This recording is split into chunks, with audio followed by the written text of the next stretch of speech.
Chapter 2 going back in time with 500 years of knowledge। पौराणिक कथाओं में कहा जाता है कि इस दुनिया में समय की एक नदी बहती है जो पूरी दुनिया के समय के चक्र को संभालती है, और स्प्रिंग ऑटम सिकाडा की रहस्यमयी ताकत का इस्तेमाल करके कोई भी इंसान इस नदी के बहाव के विपरीत जाकर अपने अतीत में वापस लौट सकता है। इस पौराणिक कहानी को लेकर लोगों के बीच हमेशा से बहुत मतभेद रहे हैं। कई लोग इस पर बिल्कुल विश्वास नहीं करते तो कुछ लोग इसकी सच्चाई पर शक करते हैं। सच तो यह है कि बहुत कम लोग ही इस पर विश्वास करने की हिम्मत जुटा पाते हैं। ऐसा इसलिए है क्योंकि जब भी कोई स्प्रिंग ऑटम सिकाडा का इस्तेमाल करता है तो उसे अपनी जान की बाजी लगानी पड़ती है। उसे अपने पूरे शरीर और अपनी पूरी कल्टीवेशन कमाई हुई ताकत को इसकी ऊर्जा में झोंकना पड़ता है। ये कीमत सचमुच बहुत बड़ी है, और सबसे बड़ी बात जिसे लोग कभी स्वीकार नहीं कर पाते वह ये है कि अपनी जान दांव पर लगाने के बाद भी आपको यह नहीं पता होता कि इसका अंजाम क्या होगा। इसलिए भले ही किसी के पास स्प्रिंग ऑटम सिकाडा हो, वह बिना सोचे समझे इसका इस्तेमाल करने की हिम्मत नहीं करेगा। क्या पता यह अफवाहें झूठी हों और महज एक धोखा हो। अगर फांग युआन को भी दुश्मनों ने उस मोड़ पर न घेरा होता तो वह भी इतनी जल्दबाजी में इसका इस्तेमाल कभी नहीं करता। लेकिन अब फांग युआन को इस पर पूरी तरह भरोसा हो चुका था, क्योंकि सच्चाई बिल्कुल उसके सामने थी और इसे झुठलाया नहीं जा सकता था। उसका सचमुच पुनर्जन्म हो चुका था। बस एक ही अफसोस है, मैंने शुरुआत में इस बेहतरीन गू को पाने और इसे बनाने के लिए पागलों की तरह मेहनत की थी। लाखों लोगों को मौत के घाट उतार दिया, यहाँ तक कि भगवान को भी नाराज कर दिया और लोगों की नफरत झेली। न जाने कितनी मुसीबतों और कठिनाइयों को पार करने के बाद आखिरकार मुझे यह मिला था। फांग युआन ने एक ठंडी सांस लेते हुए सोचा। भले ही उसका पुनर्जन्म हो गया था, लेकिन स्प्रिंग ऑटम सिकाडा उसके साथ वापस नहीं आया था। इंसान हजारों जीवों में सबसे महान है, और गू इस धरती और आसमान का असली निचोड़ एसेंस है। गू हजारों आकारों और प्रकारों में मिलते हैं जिनकी रहस्यमयी शक्तियों की गिनती करना नामुमकिन है। कुछ गू ऐसे होते हैं जो 1 या 2-3 बार इस्तेमाल होने के बाद पूरी तरह गायब हो जाते हैं, और कुछ गू ऐसे भी होते हैं जिन्हें उनकी लिमिट से ज़्यादा न इस्तेमाल किया जाए तो बार बार इस्तेमाल किया जा सकता है। ये साफ था कि स्प्रिंग ऑटम सिकाडा भी उन्हीं में से एक था जो केवल एक बार काम करने के बाद हमेशा के लिए खत्म हो जाता है। लेकिन भले ही वह चला गया हो, मैं फिर से एक नया सिकाडा बना सकता हूँ। जब मैंने अपनी पिछली जिंदगी में ऐसा किया था तो मैं इस जिंदगी में क्यों नहीं कर सकता। अफसोस के विचारों को एक तरफ रखकर फांग युआन का दिल एक बार फिर बड़े सपनों और पक्के इरादों से भर गया। पुनर्जन्म मिलने की इस बड़ी सच्चाई के सामने स्प्रिंग ऑटम सिकाडा को खोना पूरी तरह से मंजूर था। वैसे भी उसने सब कुछ नहीं खोया था, उसके पास एक बेहद कीमती चीज अब भी सुरक्षित थी, और वह बेशकीमती खजाना था उसकी 500 सालों की यादें और उसका तगड़ा तजुर्बा। उसकी यादों में हजारों तरह के खजाने और कीमती चीजें छिपी थीं जिन्हें समय की दुनिया में अभी तक किसी ने खोजा भी नहीं था। इतिहास में होने वाली हर बड़ी घटना और हादसे की नस नस से वह अच्छी तरह वाकिफ था। उसे उन अनगिनत लोगों के बारे में पता था जिनमें से कुछ बड़े बड़े छुपे हुए उस्ताद थे, कुछ जीनियस थे और कुछ का तो अभी जन्म भी नहीं हुआ था। साथ ही इन 500 सालों में उसने जो कड़ी मेहनत से कल्टीवेशन की थी और जो जंग लड़ने का गहरा तजुर्बा हासिल किया था, वह सब उसके पास था।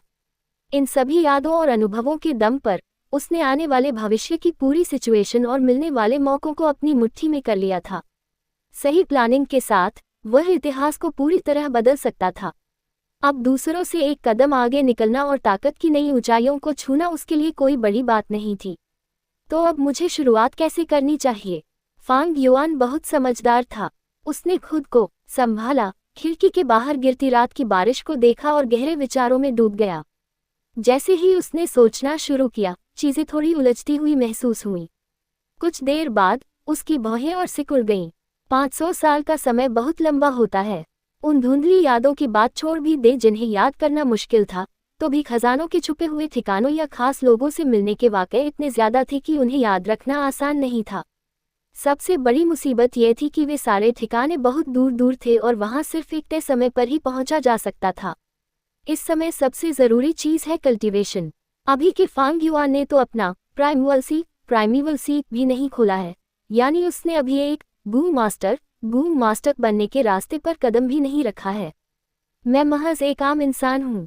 मुझे जल्द से जल्द अपनी ताकत बढ़ानी होगी, ताकि मैं इतिहास के मौकों का सही फायदा उठा सकूं। ये भूलने वाली बात नहीं थी कि ताकत की सही बुनियाद के बिना खजानों के वे छुपे हुए ठिकाने किसी काम के नहीं थे। बिना ताकत के वहां जाना सीधे मौत के कुएं में छलांग लगाने जैसा था। फांग युआन के सामने इस वक्त सबसे बड़ी चुनौती अपनी ताकत को तेजी से बढ़ाना था। उसे अपने कदम बहुत तेजी से बढ़ाने थे। अगर वह पिछली जिंदगी की तरह धीरे धीरे आगे बढ़ता तो बहुत देर हो जाती। जितनी जल्दी हो सके कल्टीवेशन करने के लिए मुझे अपने कबीले क्लैन के रिसोर्सेज का इस्तेमाल करना होगा। मेरी इस समय जो हालत है उसमें मुझमें इन खतरनाक पहाड़ों को अकेले पार करने की जरा भी ताकत नहीं है। एक मामूली जंगली सूअर भी मेरी जान ले सकता है। अगर मैं लेवल 3 के गू मास्टर की ताकत तक पहुंच जाता हूं, तभी मैं अपनी रक्षा कर पाऊंगा और इस पहाड़ से बाहर निकल पाऊंगा। एक 500 साल पुराने डेमन शैतानी रास्ते पर चलने वाले की नज़रों से देखा जाए तो किंग माओ पहाड़ बहुत छोटा था और गुयुई विलेज किसी पिंजरे जैसा महसूस होता था। लेकिन भले ही यह पिंजरा उसकी आज़ादी को रोकता था, पर इस पिंजरे की मजबूत सलाखें उसे एक हद तक सुरक्षा भी दे रही थी। कुछ समय के लिए मैं इसी पिंजरे में रहूंगा। जैसे ही मैं लेवल 3 का गू मास्टर बन जाऊंगा, मैं इस गरीब पहाड़ को छोड़ दूंगा। खुशकिस्मती से कल अवेकनिंग सेरेमनी है, जिसके तुरंत बाद मैं एक गू मास्टर की ट्रेनिंग शुरू कर सकूंगा। जैसे ही उसने इस सेरेमनी के बारे में सोचा, उसके दिल में दबे पुराने जमाने के किस्से फिर से ताज़ा हो गए। टैलेंट, काबिलियत। वह हल्के से मुस्कुराया और उसकी नज़रें खिड़की के बाहर टिक गईं। उसी पल उसके कमरे का दरवाज़ा धीरे से खुला और एक छोटा लड़का अंदर आया। बड़े भाई, आप खिड़की के पास इस बारिश में क्यों खड़े हैं? वह लड़का पतला था और फांग युआन से थोड़ा छोटा था। उसका चेहरा बिल्कुल फांग युआन जैसा ही था। जैसे ही फांग युआन ने अपना सिर घुमाकर उस लड़के को देखा, उसके चेहरे पर एक अजीब सा एहसास तैर गया। अच्छा, तो तुम हो मेरे जुड़वा छोटे भाई। उसने अपनी भौहें उठाई और उसका चेहरा फिर से उसी ठंडे और बेरुखे अंदाज में बदल गया। फांग झेंग ने अपना सिर नीचे झुका लिया और अपने पैरों की उंगलियों को देखने लगा। यह उसका हमेशा का स्टाइल था। मैंने देखा कि बड़े भाई की खिड़की खुली थी, इसलिए मैं इसे बंद करने आ गया। कल अवेकनिंग सेरेमनी है, इतनी रात हो चुकी है और आप अभी तक सोए नहीं। अगर चाचा चाची को पता चला तो वे परेशान होंगे। फांग झेंग को अपने भाई के इस ठंडे बर्ताव पर कोई हैरानी नहीं हुई। बचपन से ही उसका बड़ा भाई ऐसा ही था। कभी कभी वह सोचता था कि शायद जीनियस लोग ऐसे ही होते हैं, आम लोगों से बिल्कुल अलग। भले ही उसका चेहरा अपने बड़े भाई जैसा था, लेकिन उसे लगता था कि वह किसी चींटी की तरह मामूली है। वे दोनों एक ही समय पर एक ही कोख से पैदा हुए थे, फिर भी यह भगवान कितना नाइंसाफ है। उसके बड़े भाई को इतना शानदार टैलेंट मिला था, जबकि वह खुद एक आम पत्थर की तरह मामूली था। आसपास का हर कोई उसे देखकर कहता, ये फांग युआन का छोटा भाई है। उसके चाचा चाची भी हमेशा उसे अपने बड़े भाई से सीखने की सलाह देते थे। यहाँ तक कि कभी कभी जब वह आईने में अपना चेहरा देखता तो उसे खुद से नफरत होने लगती थी। ये बातें पिछले कई सालों से उसके दिल में गहरी बैठती जा रही थी। एक भारी पत्थर की तरह ये यादें उसके दिल को दबा रही थी। इन कुछ सालों में फांग झेंग का सिर और झुक गया था और वह बहुत शांत रहने लगा था। परेशान अपने चाचा चाची के बारे में सोचकर फांग युआन मन ही मन हंसा। उसे आज भी अच्छी तरह याद था कि इस दुनिया में उसके असली माता पिता ने एक मिशन के दौरान अपनी जान गंवा दी थी। जब वह सिर्फ 3 साल का था, तब वह और उसका छोटा भाई अनाथ हो गए थे। परवरिश के नाम पर उसके चाचा चाची ने उसके माता पिता की छोड़ी हुई सारी जायदाद और खजाने पर कब्जा कर लिया था और बदले में उन दोनों भाइयों के साथ बेहद खराब बर्ताव करते थे। फांग युआन ने शुरुआत में एक आम इंसान की तरह जीने का फैसला किया था, यहाँ तक कि वह अपनी असली ताकतों को छुपाकर सही वक्त का इंतजार कर रहा था। लेकिन हालात इतने मुश्किल थे कि उसके पास अपने कुछ टैलेंट को दुनिया के सामने दिखाने के अलावा कोई रास्ता नहीं बचा था। उसका वह तथाकथित टैलेंट और कुछ नहीं, बल्कि अर्थ की कुछ मशहूर प्राचीन कविताएं थीं, जो उसकी मैच्योर आत्मा को याद थीं। इनके दम पर उसने लोगों को हैरान कर दिया और सबका ध्यान अपनी तरफ खींचा। बाहर की दुनिया के प्रेशर से बचने के लिए छोटे फांग युआन ने खुद को बचाने के लिए चेहरे पर एक ठंडा और बेरुखा अंदाज अपना लिया, ताकि उसका कोई राज बाहर न आ सके। वक्त के साथ यह बेरुखी उसकी आदत बन गई। इसके बाद उसके चाचा चाची ने उसके और उसके छोटे भाई के साथ बुरा बर्ताव करना बंद कर दिया। जैसे जैसे साल बीतते गए और वे बड़े होते गए, उनका भविष्य बेहतर दिखने लगा और उन्हें अच्छी सुख सुविधाएं मिलने लगीं। यह कोई प्यार नहीं था, बल्कि एक तरह का बिजनेस इन्वेस्टमेंट था। मजेदार बात यह थी कि उसका छोटा भाई इस सच को कभी समझ ही नहीं पाया। वह न केवल चाचा चाची के झांसे में आ गया, बल्कि अपने बड़े भाई के खिलाफ दिल में नफरत भी पालने लगा। भले ही वह भी एक सीधा साधा और ईमानदार लड़का दिख रहा था, लेकिन फांग युआन की यादों के मुताबिक जब आगे चलकर पता चला कि छोटे भाई के पास एक ग्रेड का टैलेंट है, तो पूरे कबीले ने उसे आसमान पर चढ़ा दिया। उसके बाद उसके दिल में दबी सारी जलन और नफरत बाहर आ गई, और फांग झेंग ने कई बार अपने ही बड़े भाई को नीचा दिखाने और उसकी जिंदगी मुश्किल करने की पूरी कोशिश की, जबकि फांग युआन का खुद का टैलेंट सिर्फ सी ग्रेड का था। किस्मत भी कैसा अजीब खेल खेलती है। जुड़वा भाइयों में से बड़े भाई को, जिसे पूरी दुनिया सालों से जीनियस मान रही थी, सिर्फ सी ग्रेड मिला, और छोटा भाई, जिसे हमेशा नजरअंदाज किया गया, वह असल में एक ग्रेड का जीनियस निकला।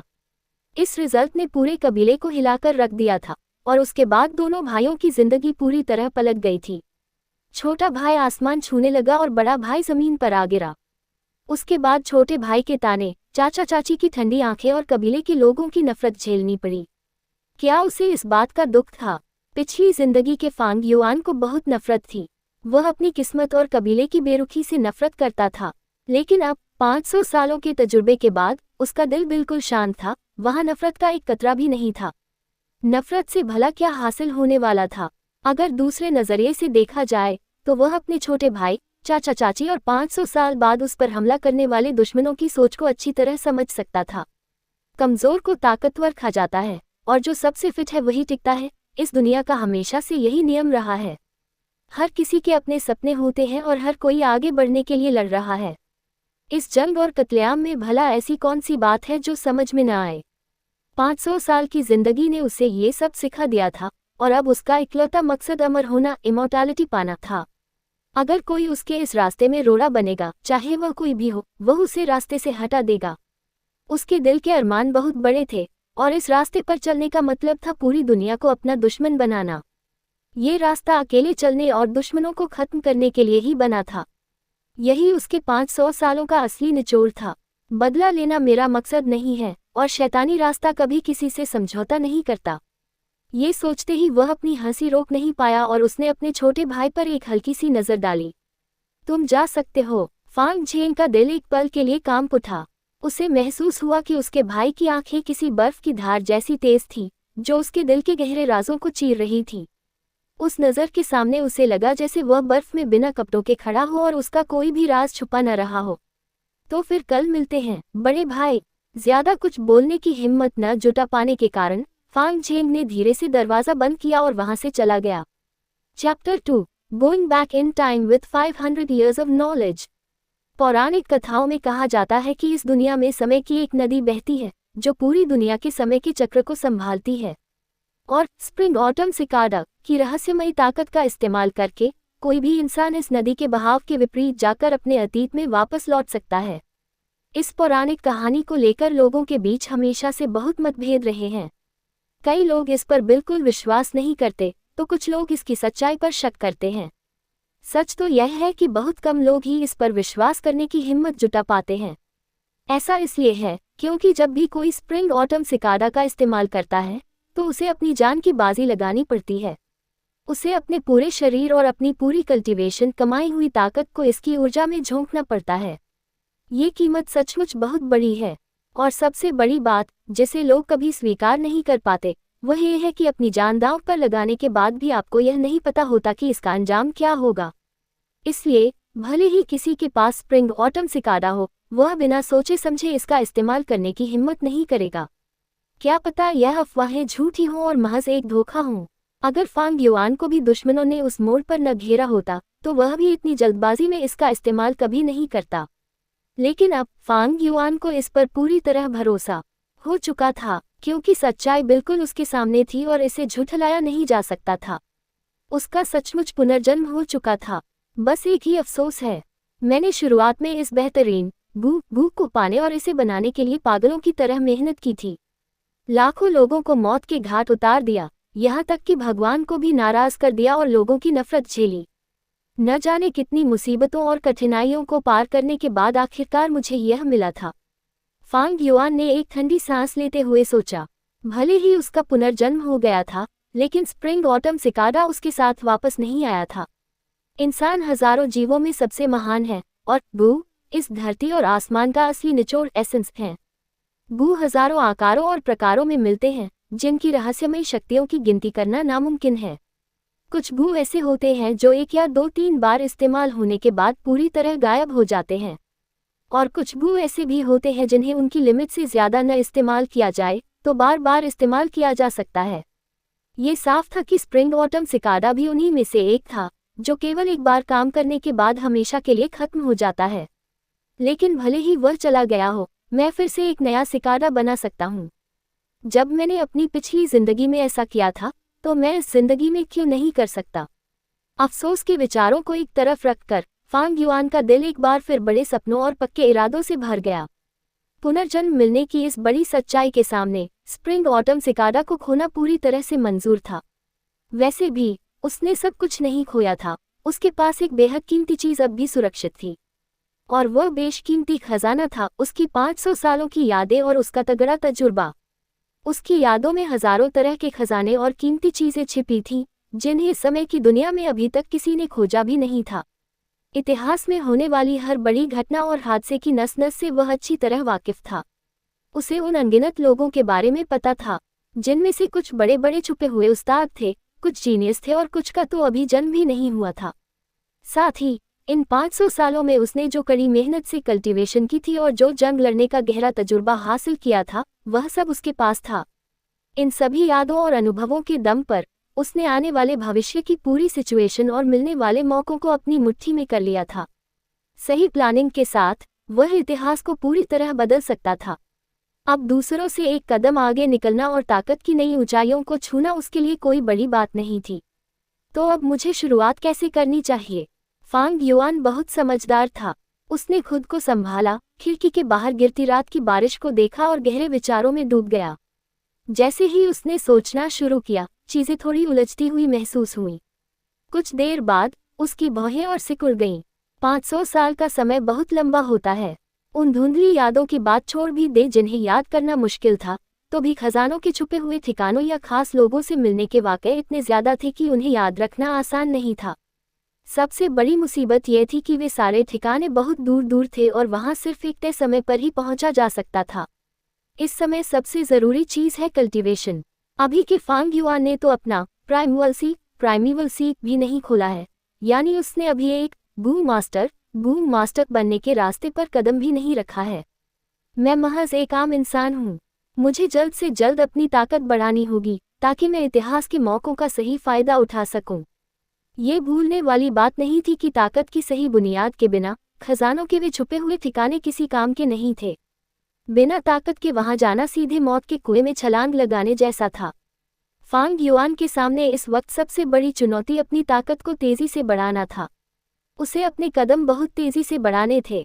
अगर वह पिछली जिंदगी की तरह धीरे धीरे आगे बढ़ता तो बहुत देर हो जाती। जितनी जल्दी हो सके कल्टीवेशन करने के लिए मुझे अपने कबीले क्लैन के रिसोर्सेज का इस्तेमाल करना होगा। मेरी इस समय जो हालत है उसमें मुझमें इन खतरनाक पहाड़ों को अकेले पार करने की जरा भी ताकत नहीं है। एक मामूली जंगली सूअर भी मेरी जान ले सकता है। अगर मैं लेवल 3 के गू मास्टर की ताकत तक पहुंच जाता हूं, तभी मैं अपनी रक्षा कर पाऊंगा और इस पहाड़ से बाहर निकल पाऊंगा। एक 500 साल पुराने डेमन शैतानी रास्ते पर चलने वाले की नज़रों से देखा जाए तो किंग माओ पहाड़ बहुत छोटा था और गुयुए विलेज किसी पिंजरे जैसा महसूस होता था। लेकिन भले ही यह पिंजरा उसकी आज़ादी को रोकता था, पर इस पिंजरे की मजबूत सलाखें उसे एक हद तक सुरक्षा भी दे रही थी। कुछ समय के लिए मैं इसी पिंजरे में रहूंगा। जैसे ही मैं लेवल 3 का गू मास्टर बन जाऊंगा, मैं इस गरीब पहाड़ को छोड़ दूंगा। खुशकिस्मती से कल अवेकनिंग सेरेमनी है, जिसके तुरंत बाद मैं एक गू मास्टर की ट्रेनिंग शुरू कर सकूंगा। जैसे ही उसने इस सेरेमनी के बारे में सोचा, उसके दिल में दबे पुराने जमाने के किस्से फिर से ताज़ा हो गए। टैलेंट, काबिलियत। वह हल्के से मुस्कुराया और उसकी नज़रें खिड़की के बाहर टिक गईं। उसी पल उसके कमरे का दरवाज़ा धीरे से खुला और एक छोटा लड़का अंदर आया। बड़े भाई, आप खिड़की के पास इस बारिश में क्यों खड़े हैं? वह लड़का पतला था और फांग युआन से थोड़ा छोटा था। उसका चेहरा बिल्कुल फांग युआन जैसा ही था। जैसे ही फांग युआन ने अपना सिर घुमाकर उस लड़के को देखा, उसके चेहरे पर एक अजीब सा एहसास तैर गया। अच्छा, तो तुम हो मेरे जुड़वा छोटे भाई। उसने अपनी बाहें उठाई और उसका चेहरा फिर से उसी ठंडे और बेरुखे अंदाज में बदल गया। फांग झेंग ने अपना सिर नीचे झुका लिया और अपने पैरों की उंगलियों को देखने लगा। यह उसका हमेशा का स्टाइल था। मैंने देखा कि बड़े भाई की खिड़की खुली थी, इसलिए मैं इसे बंद करने आ गया। कल अवेकनिंग सेरेमनी है, इतनी रात हो चुकी है और आप अभी तक सोए नहीं। अगर चाचा चाची को पता चला तो वे परेशान होंगे। फांग झेंग को अपने भाई के इस ठंडे बर्ताव पर कोई हैरानी नहीं हुई। बचपन से ही उसका बड़ा भाई ऐसा ही था। कभी कभी वह सोचता था कि शायद जीनियस लोग ऐसे ही होते हैं, आम लोगों से बिल्कुल अलग। भले ही उसका चेहरा अपने बड़े भाई जैसा था, लेकिन उसे लगता था कि वह किसी चींटी की तरह मामूली है। वे दोनों एक ही समय पर एक ही कोख से पैदा हुए थे, फिर भी यह भगवान कितना नाइंसाफ है। उसके बड़े भाई को इतना शानदार टैलेंट मिला था, जबकि वह खुद एक आम पत्थर की तरह मामूली था। आसपास का हर कोई उसे देखकर कहता, ये फांग युआन का छोटा भाई है। उसके चाचा चाची भी हमेशा उसे अपने बड़े भाई से सीखने की सलाह देते थे। यहाँ तक कि कभी कभी जब वह आईने में अपना चेहरा देखता तो उसे खुद से नफरत होने लगती थी। ये बातें पिछले कई सालों से उसके दिल में गहरी बैठती जा रही थी। एक भारी पत्थर की तरह ये यादें उसके दिल को दबा रही थी। इन कुछ सालों में फांग झेंग का सिर और झुक गया था और वह बहुत शांत रहने लगा था। परेशान अपने चाचा चाची के बारे में सोचकर फांग युआन मन ही मन हंसा। उसे आज भी अच्छी तरह याद था कि इस दुनिया में उसके असली माता पिता ने एक मिशन के दौरान अपनी जान गंवा दी थी। जब वह सिर्फ 3 साल का था, तब वह और उसका छोटा भाई अनाथ हो गए थे। परवरिश के नाम पर उसके चाचा चाची ने उसके माता पिता की छोड़ी हुई सारी जायदाद और खजाने पर कब्जा कर लिया था और बदले में उन दोनों भाइयों के साथ बेहद खराब बर्ताव करते थे। फांग युआन ने शुरुआत में एक आम इंसान की तरह जीने का फैसला किया था, यहाँ तक कि वह अपनी असली ताकतों को छुपाकर सही वक्त का इंतजार कर रहा था। लेकिन हालात इतने मुश्किल थे कि उसके पास अपने कुछ टैलेंट को दुनिया के सामने दिखाने के अलावा कोई रास्ता नहीं बचा था। उसका वह तथाकथित टैलेंट और कुछ नहीं, बल्कि अर्थ की कुछ मशहूर प्राचीन कविताएं थीं, जो उसकी मैच्योर आत्मा को याद थीं। इनके दम पर उसने लोगों को हैरान कर दिया और सबका ध्यान अपनी तरफ खींचा। बाहर की दुनिया के प्रेशर से बचने के लिए छोटे फांग युआन ने खुद को बचाने के लिए चेहरे पर एक ठंडा और बेरुखा अंदाज अपना लिया, ताकि उसका कोई राज बाहर न आ सके। वक्त के साथ यह बेरुखी उसकी आदत बन गई। इसके बाद उसके चाचा चाची ने उसके और उसके छोटे भाई के साथ बुरा बर्ताव करना बंद कर दिया। जैसे जैसे साल बीतते गए और वे बड़े होते गए, उनका भविष्य बेहतर दिखने लगा और उन्हें अच्छी सुख सुविधाएं मिलने लगीं। यह कोई प्यार नहीं था, बल्कि एक तरह का बिजनेस इन्वेस्टमेंट था। मज़ेदार बात यह थी कि उसका छोटा भाई इस सच को कभी समझ ही नहीं पाया। वह न केवल चाचा चाची के झांसे में आ गया, बल्कि अपने बड़े भाई के खिलाफ दिल में नफरत भी पालने लगा। भले ही वह भी एक सीधा साधा और ईमानदार लड़का दिख रहा था, लेकिन फांग युआन की यादों के मुताबिक जब आगे चलकर पता चला कि छोटे भाई के पास एक ग्रेड का टैलेंट है, तो पूरे कबीले ने उसे आसमान पर चढ़ा दिया। उसके बाद उसके दिल में दबी सारी जलन और नफरत बाहर आ गई और फांग झेंग ने कई बार अपने ही बड़े भाई को नीचा दिखाने और उसकी जिंदगी मुश्किल करने की पूरी कोशिश की, जबकि फांग युआन का खुद का टैलेंट सिर्फ सी ग्रेड का था। किस्मत भी कैसा अजीब खेल खेलती है। जुड़वा भाइयों में से बड़े भाई को, जिसे पूरी दुनिया सालों से जीनियस मान रही थी, सिर्फ सी ग्रेड मिला, और छोटा भाई, जिसे हमेशा नजरअंदाज किया गया, वह असल में एक ग्रेड का जीनियस निकला। इस रिजल्ट ने पूरे कबीले को हिलाकर रख दिया था और उसके बाद दोनों भाइयों की जिंदगी पूरी तरह पलट गई थी। छोटा भाई आसमान छूने लगा और बड़ा भाई जमीन पर आ गिरा। उसके बाद छोटे भाई के ताने, चाचा चाची की ठंडी आंखें और कबीले के लोगों की नफरत झेलनी पड़ी।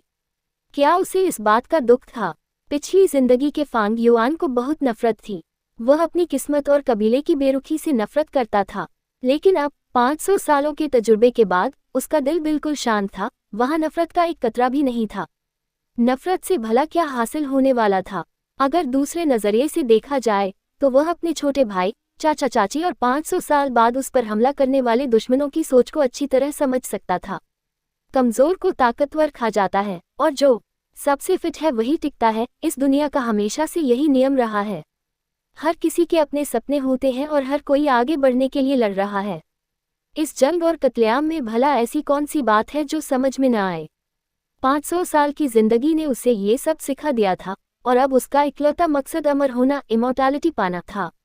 अगर कोई उसके इस रास्ते में रोड़ा बनेगा, चाहे वह कोई भी हो, वह उसे रास्ते से हटा देगा। उसके दिल के अरमान बहुत बड़े थे, और इस रास्ते पर चलने का मतलब था पूरी दुनिया को अपना दुश्मन बनाना। ये रास्ता अकेले चलने और दुश्मनों को खत्म करने के लिए ही बना था। यही उसके 500 सालों का असली निचोड़ था। बदला लेना मेरा मकसद नहीं है, और शैतानी रास्ता कभी किसी से समझौता नहीं करता। ये सोचते ही वह अपनी हंसी रोक नहीं पाया और उसने अपने छोटे भाई पर एक हल्की सी नज़र डाली। तुम जा सकते हो। फांग झेंग का दिल एक पल के लिए कांप उठा। उसे महसूस हुआ कि उसके भाई की आंखें किसी बर्फ की धार जैसी तेज थीं, जो उसके दिल के गहरे राजों को चीर रही थीं। उस नज़र के सामने उसे लगा जैसे वह बर्फ में बिना कपड़ों के खड़ा हो और उसका कोई भी राज छुपा न रहा हो। तो फिर कल मिलते हैं, बड़े भाई। ज्यादा कुछ बोलने की हिम्मत न जुटा पाने के कारण फांग झेंग ने धीरे से दरवाज़ा बंद किया और वहां से चला गया।